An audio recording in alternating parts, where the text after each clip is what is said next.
Question number 18 मकान संपत्ति से आए। श्री सेन इंदौर में आयकर अधिकारी हैं। इनके पास 2 आवासीय मकान है, मतलब 2 रहने का मकान है। प्रथम मकान दिल्ली में स्थित है। उन्होंने यह मकान एक कंपनी को कार्यालय के लिए 3000 प्रति माह किराए पर उठा रखा है। अब वो कंपनी को किराए में दे दिए हैं। वो कंपनी क्या यूज करती है, कैसे यूज करती है, इससे मतलब नहीं है। हमने कितने में दिया है, किराए में दे दिया ना, तो वो किराया वाला बनेगा।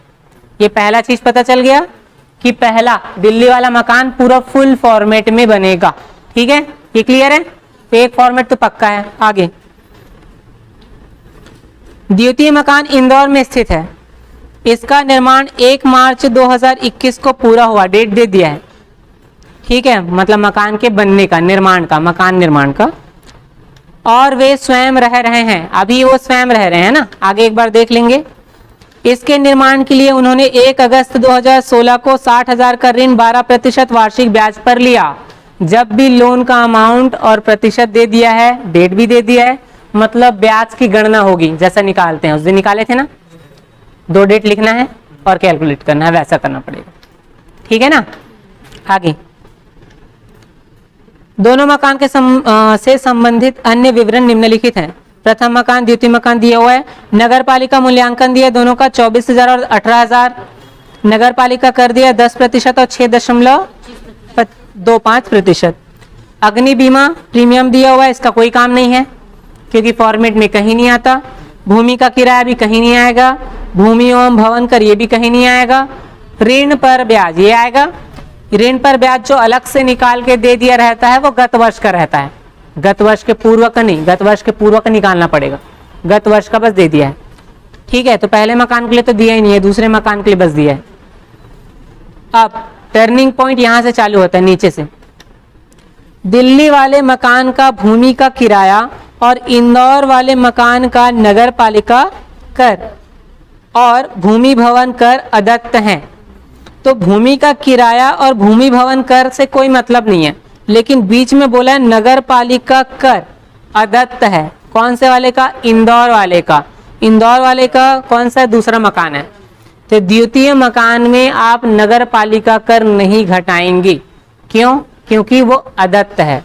मैंने नोट में लिखाया था, क्वेश्चन में नगर पालिका कर चुकाया करके क्लियर दे देता है, तभी उसको माइनस करना होता है। अगर वो नहीं चुकाएगा तो माइनस करने का परमिशन नहीं है।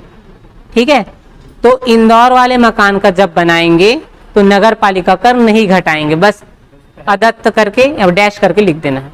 ठीक है, आगे श्री सेन का स्थानांतरण 1 अक्टूबर 2021 को उज्जैन होगा, जहां वे 2400 प्रति माह के किराए के मकान में रहते हैं। अब वो इंदौर में रह रहा था, बाद में वो उज्जैन चला गया, उज्जैन में जाके किराए में रहने लगा। इससे कोई मतलब नहीं है हमको, उसके इंदौर वाले और दिल्ली वाले मकान से मतलब है। वहां जाके वो किराए में रह रहा है, इससे कोई मतलब नहीं है।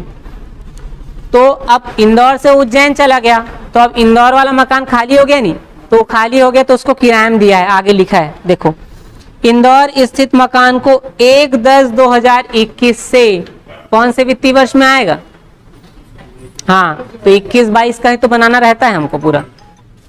तो दोनों फॉर्मेट खींच लिए।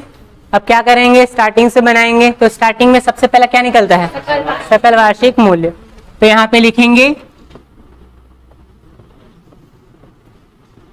सकल वार्षिक मूल्य की गणना।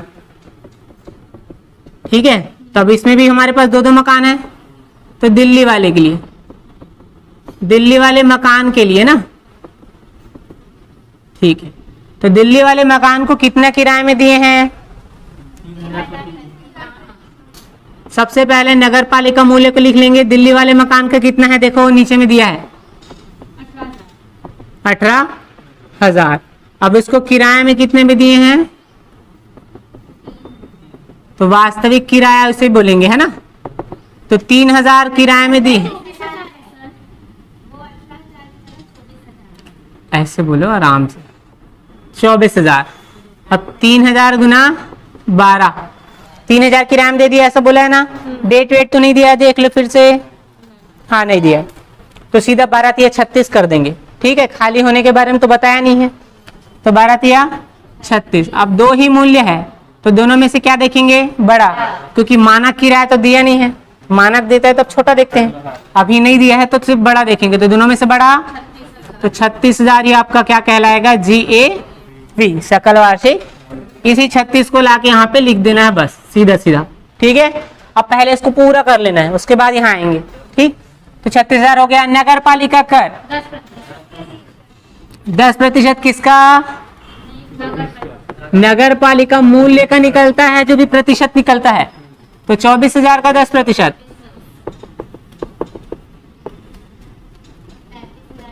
2400, 33,000, तो 33,600 का 30% निकालिए और लिखेंगे 10,080। ब्याज, तो पहले मकान, दिल्ली वाले मकान के लिए ब्याज दिया है क्या क्वेश्चन में? नहीं दिया है। जो भी पढ़े हैं वो दूसरे मकान इंदौर वाले के लिए था। ठीक है, तो इसमें डैश रहेगा बस। 10,080 माइनस कर दो सीधा सीधा, 23,520। ये आपका पहला आंसर आ गया पहले मकान का। ठीक है, सिंपल था नहीं? ठीक, अब इसको देखते हैं इंदौर वाले के लिए। तो इंदौर वाले के लिए सबसे पहले क्या निकालोगे? सकल वार्षिक। तो फिर वही करना है, सकल वार्षिक मूल्य की गणना तो लिख ही चुके हैं, बस ये सेकंड नंबर इंदौर वाले।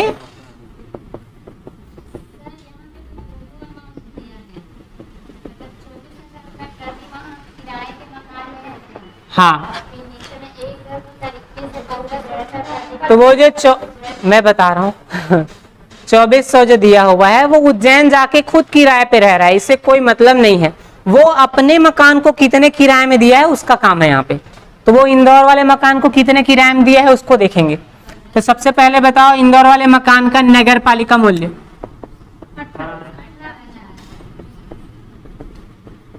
कितना? 18,000। दूसरा वास्तविक किराया, तो वास्तविक किराया 1500 किराया दिया है, मतलब एक महीने के लिए 1500 दे दिया है। कब से दिया हुआ है? 1/10/2021 से दिया है। हमको गिनना रहता है 31 मार्च 2022 तक। हाँ, तो 6 महीना हो रहा है, 6 से गुना करोगे, 15×6 का 90, मतलब 9,000। ठीक है नहीं? ये समझ रहे हो ना कैसे निकला? डेट दिया भी वो इतने यहां से उठाया किराए पे, अगर वो अप्रैल से देता तो पूरा 12 गुना करते। अक्टूबर से दिया है तो अक्टूबर से मार्च कितने महीने होते हैं? तो 6 महीने का बस किराया लिखेंगे। तो डेट देख लेना। ठीक है, प्रेरणा नहीं समझ आएगा बताना। दोनों में बड़ा, ठीक है, दोनों में बड़ा 18,000 है। तो 18,000 क्या कहलाएगा? GAV, ग्रॉस एनुअल वैल्यू, सकल वार्षिक। तो ये 18,000 यहाँ पे लिख देंगे। ये हो गया। उसके बाद नगर पालिका कर। तो देखो क्वेश्चन में हमने लास्ट लाइन, मतलब सबसे लास्ट में पहला लाइन देखो, लास्ट पैराग्राफ का, दिल्ली वाले मकान का भूमि का किराया, तो दिल्ली वाला बना लिया, उसको छोड़ दो। और इंदौर वाले मकान का नगर पालिका कर अदत्त है। अदत्त है मतलब नगर पालिका पटाया ही नहीं है वो इंदौर वाले मकान का। तो जब भी नगर पालिका कर नहीं चुकाया रहेगा उसे माइनस नहीं करोगे, भले दिया है अमाउंट लेकिन नहीं करना है। तो इसको डैश करके सिर्फ 18,000 ही लिखोगे। नगर पालिका कर जब चुकाया जाता है तभी माइनस करना होता है, नहीं चुकाया जाएगा। अदत्त का क्या मतलब है? नहीं चुकाया, तो माइनस नहीं करोगे। इसका माइनस करना है क्योंकि चुकाया था ये वाले का, इंदौर वाले का नहीं चुकाया था। हो गए? तो 18,000। अब 18,000 का 30% निकालिए, 5400। ठीक है, अब इसमें ब्याज दिया है, देखो ब्याज इसके लिए पहला ब्याज तो निकाल के दे दिया है, गत वर्ष का 7200 है करके दे दिया, देखो दे दिए नहीं, तो 7200 10 का 10 लिख लेना। अब निकले बचा क्या? पूर्व का, तो पूर्व वाले को निकालना पड़ेगा वैसे ही जैसे करते हैं। हाँ, ब्याज की गणना, तो ब्याज की गणना इसमें पहला ब्याज क्या होता है? गत वर्ष का। तो ऋण कितने का था? 60,000। 12% कितना निकला? 7200, जो पहले से दे भी दिया था और यहाँ पे निकाल के दिखा भी सकते हो। तो 7200 लाके यहाँ लिख दिए, ये हो गया। अब बचा है पूर्व का। तो पूर्व का ब्याज निकालने के लिए 2 डेट की जरूरत है। पहला डेट होता है ऋण लेने की। कब ऋण लिया है ये देखो,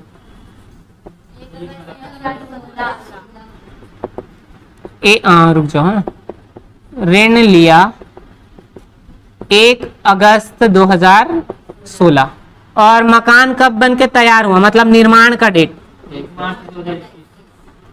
1 मार्च 2021, ऐसा हुआ है ना। ठीक है, हो गया। 2 डेट की जरूरत है, दोनों डेट मिल गया कि नहीं मिल गया। दोनों डेट लिखने के बाद स्टार्ट इधर से करना है। जिस साल वो बन के तैयार हुआ है, निर्माण हुआ है, उस वाले साल को, मतलब उस वित्तीय वर्ष को आपको छोड़ देना है। तो ये कौन से वित्तीय वर्ष में आएगा, 20 से 21 में आएगा, क्योंकि देखो मार्च है, अप्रैल के इधर है, मतलब मार्च है, मतलब ये इधर वाले साल में जाएगा 20-21 में। अगर ये अप्रैल रहता है, अप्रैल के बाद रहता तो ये बाद वाले में चला जाता, मतलब 22 में चला जाता। अभी किस में आएगा, तो 20-21 को आपको छोड़ देना है, ठीक है, नहीं गिनना है। तो 20 खत्म कब होता है, 20 31 मार्च को, मतलब यहाँ पे गिनना आपको 31 मार्च तक ही है। ये 20 है वो कॉपी, यहाँ पे 20 लिख दोगे, या 19 रहेगा 19 लिखोगे, 18 रहेगा 18 लिखोगे, ऐसे। आप बस इतना समझ लो, ये जान लो, फिर ये ऑटोमेटिक समझ जाओगे।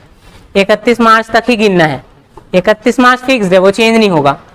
ये डेट कैसा है, ये यहाँ से आया, ये 20 है तो 20, 19 रहता तो 19, 18 रहता तो 18।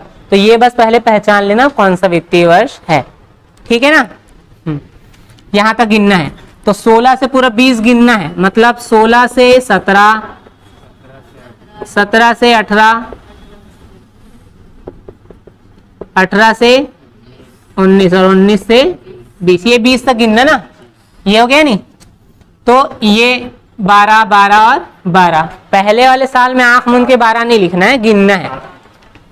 8वें महीने से चालू है, मतलब 8 महीना आएगा, गिन के देखो। अगस्त से, अगस्त, सितंबर, अक्टूबर, नवंबर, दिसंबर, जनवरी, फरवरी, कितने महीने हो रहे हैं, मार्च तक गिनना रहता है। कितने महीने हुए, 8 महीना। हमेशा 12 नहीं आएगा, पहले 2 क्वेश्चन में 12 आया था तो 12 समझ रहे होगे, है ना। तो हमेशा 12 नहीं आएगा, भी देख लेना। 12 ते 36 और 8 44 माह। तो अब जो ये ब्याज निकालोगे वो 44 महीने का निकालेंगे, तो इसे को फिर से करना है। तो 60,000 गुना 12/100 गुना 44/12। हमेशा माह को गिना करना, 12 भाग देना है, जितना माह आया है। ये 12 भी कम भी आता है कभी कभी।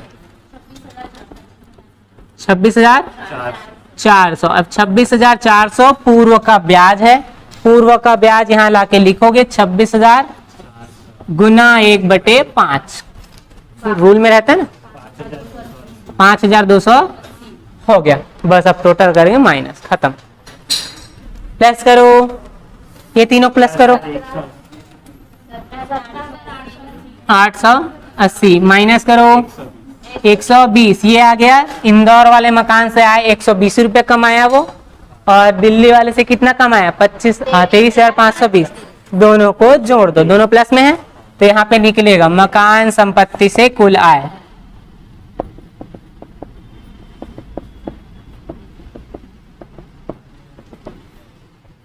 तो समझ आया कि नहीं, करो कितना होगा, 23,600, ये आपका आंसर देख लो।